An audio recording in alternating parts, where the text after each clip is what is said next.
Si è tenuta a Sottomarina di Chioggia la terza festa del Triathlon Veneto, durante la quale sono stati premiati i campioni regionali assoluti di categoria e i vincitori della Coppa Veneto Kids ed Age Group. Complessivamente ben 185 gli atleti premiati, oltre a 9 società.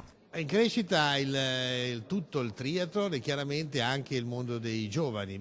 Iniziamo a farci conoscere, iniziamo a avere più spazio nei media, sono aumentate le nostre presenze in minutaggio sia in televisione sia come spazi sulla carta stampata, quindi i risultati ci aiutano, continuiamo a fare così, è uno sport che si rivolge ai giovani, i giovani vogliono fare più cose, quindi tutto quello che riguarda il multisport è attrattivo verso i giovani, quindi i giovani vengono da noi.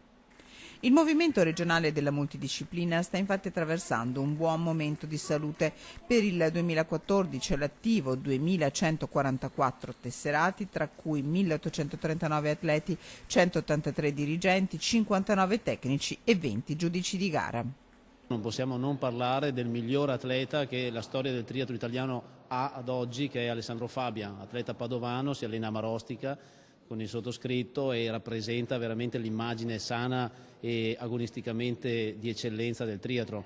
Ricordiamo che Alessandro Fabian è arrivato 10° alle Olimpiadi, è vice campione europeo, è stato vice campione europeo, quindi un atleta di altissimo livello ed è il capofila di un grande movimento che appunto nel triathlon elite, ma anche appunto nel movimento giovanile, il Triathlon Veneto appunto rappresenta in tutto il territorio nazionale. Importante non solo la presenza di senior e master, ma anche di 230 kids, dai cuccioli agli esordienti, dai ragazzi agli youth A e B, mentre le donne sono 304.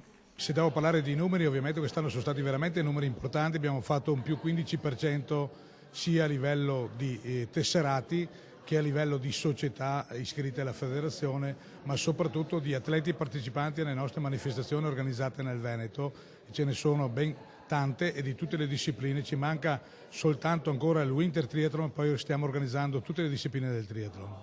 Per quanto riguarda la Coppa Veneto, infine, in questa edizione vi è stato l'incremento di 2 tappe sia per gli age group che per i kids, dove ci sono stati ben 410 classificati.